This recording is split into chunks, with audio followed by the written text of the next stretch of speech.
Hey everybody, it's Norm and welcome back to another episode of Behind the Garage Door. Today, Will and I are going to head back over to Lakeland and meet up with a guy named Lee who has a passion for the Chevrolet Nova.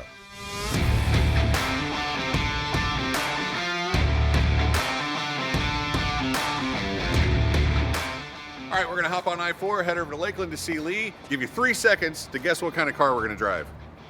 Wrong.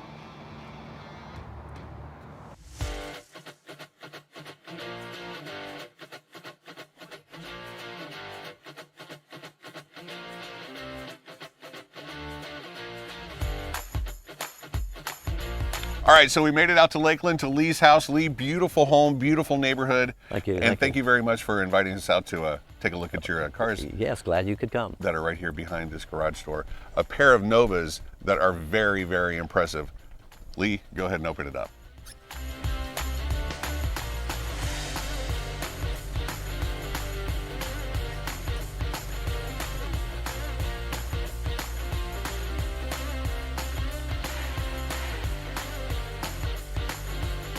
So if I'm not mistaken, this is the first episode of Behind the Garage Door where we've had a Nova, let alone two Novas.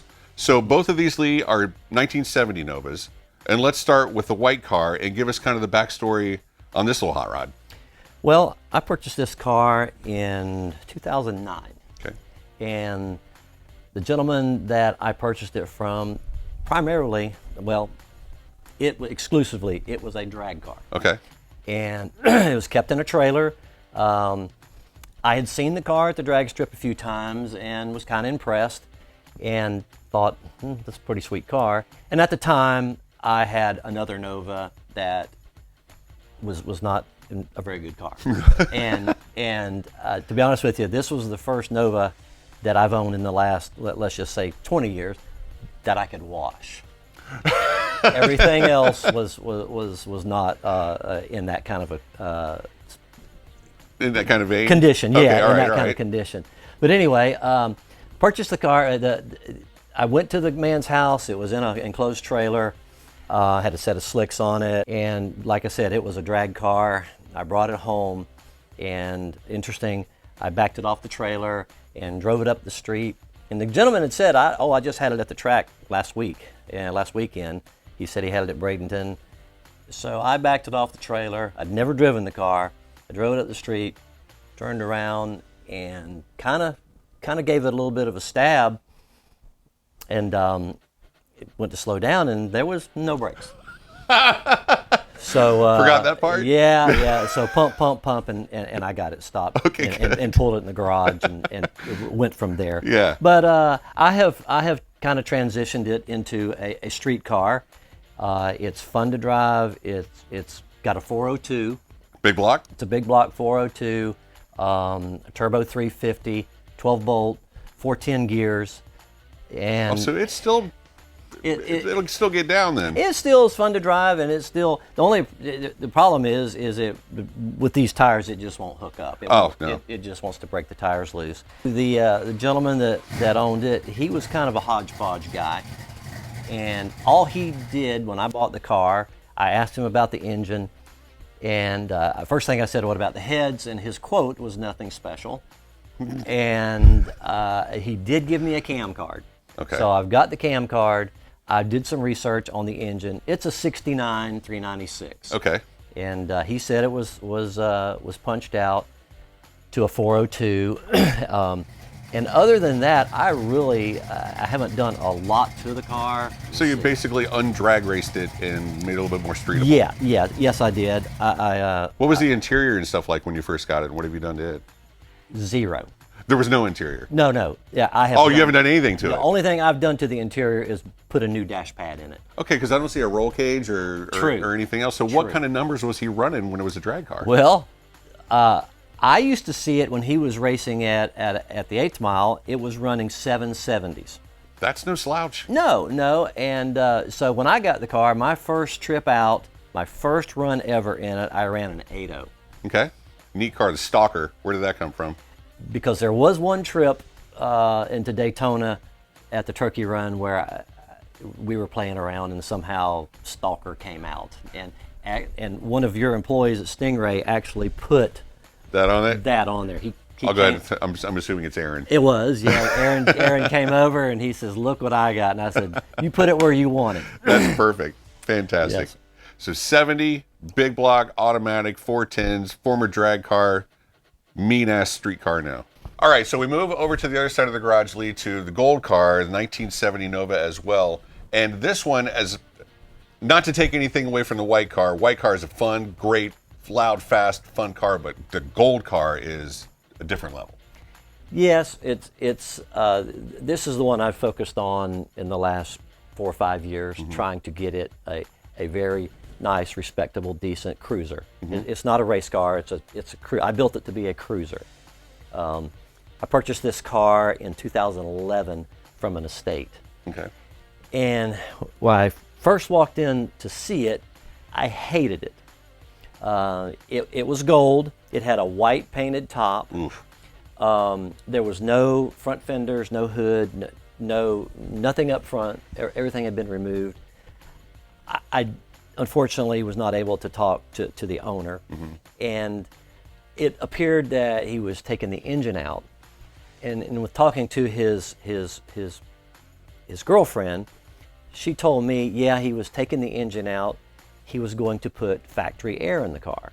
Okay. And there was a 74 Nova on the grounds that had factory air, and she said, yes, he was going to Swap. make the change. Okay. But there is a difference in air-conditioned cars and non-air-conditioned cars with Yep. the firewall. Yep. I don't know what his intentions were with the firewall, but I think maybe he was going to do some modifications. Gotcha.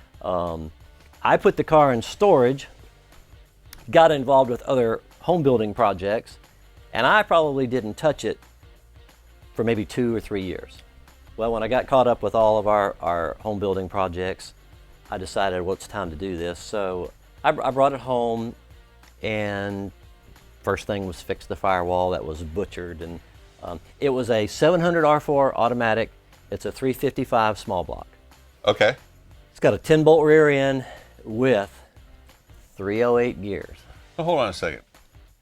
As it sits right now, it's a small block 700 R4. As it sits right now, it's a small block 4-speed. I was going to say, I'm seeing a white ball in there, Lee. You're lying to me. Yeah. When I bought it was a 700 R4. it was okay. a 700 R4. Okay.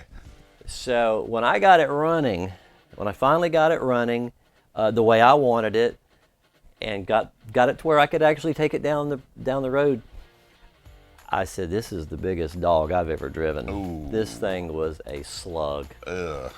So I decided, well, I'm going to put a 4-speed in it. The car really woke up. Oh, yeah. It really woke up. Now it does have a real tall first gear in it, which I've got other plans to change that. So what trans is in it now? Is it It's an M21. M21? It's an M21. Still has the 308 gears? Still got the 3.0. It's a positive traction. Okay. That was one thing that I was told was fresh on the car was the rear end. The rear end had just been built, and it was converted to positive traction. Same paint that it came No. with? Oh, so you've had No. it painted? I did. When I'm in putting the front fenders and hood all back on, I'm not a body man, and I chipped some doors and I chipped some fenders, and end result was, let's just paint the whole thing. The interior, everything in the interior is new except for door panels and bench seat. Okay. Headliner, carpet, rear seat, dash pad, because it was a non-air car, so I had to put I made the air conditioning. This was a non-air car, but I made it to look like factory air. When I'm looking at it, it looks like a factory air car to me. Yeah, I wanted it to look like a factory air, and that's just the way I wanted it. And it cools very nice. Lee, before we take off, I have to ask one more question. As I look up on the wall over there, I see pictures of other Novas. Why Novas?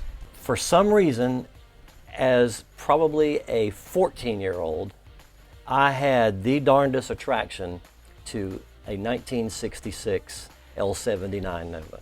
Okay. And that was my dream car. And currently to date, I have not owned one yet. I have probably owned 7 or 8 of these, and 62, 63, 65s. I've never had a 66. I can't afford a 66. It's elusive. So yes. So what started my as a teenager, I had Chevelles, Corvettes, got into some Oldsmobiles, then married, family, cars went away. For 25 years, cars went away. Youngest son, when he was getting old enough to drive, I asked him one day, what kind of car are you thinking about? And he told me he liked muscle cars. And I'm going, yes. And he told me, I said, what do you like? And I was thinking, because his brother had a Mustang, an 03 Mustang GT. I was thinking he was going to say one of those. And he said, have you ever heard of a 69 GTO Judge? and I Go said, big, kid. I said, I've definitely heard of them, but you're not going to get one of those. So then he was Chevelles, and I was okay with that. Yeah. But he said, got to be a 4-speed, got to be a 4-speed.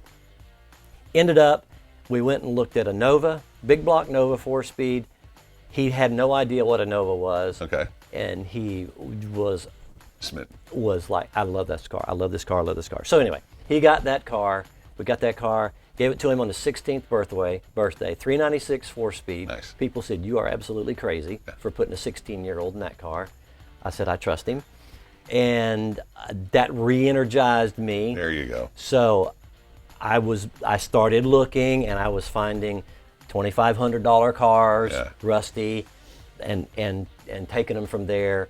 And I've gradually worked up To what you're at now. to this level. So it all started with a 66 Nova back when you were a kid. Yeah. That's your infatuation with Novas. I used to take classified ads of 66 Chevy 2s, cut them out of the newspaper, and tape them on my door so that my grandparents, I lived with my grandparents, so that they could see that. And Hint, hint. yeah. So they paid off. They got me a 61 Volkswagen Bug. It's pretty much the same thing. Lee, thank you so much Yeah. for having us. We Yes, really thank you, appreciate Norm. it. Thank Awesome you, Norm. cars. Thanks for coming. We're going to head back to the dealership and wrap it up. All right, we're back. What an excellent trip back over to Lakeland. Lee, great dude, great cars. Really good examples of how you can do things with a Chevy Nova. I love those cars. Both of them 70s, the Stalker and the Gold car. And like I said, Lee has a huge passion for those cars. His son's very first car was a Nova, even when he couldn't figure out how to fund that GTO Judge. Send us a comment down below. Make sure you follow us on YouTube. And make sure you're back here next Thursday for another episode of Behind the Garage Door. Stingray Chevrolet, relax, enjoy the difference.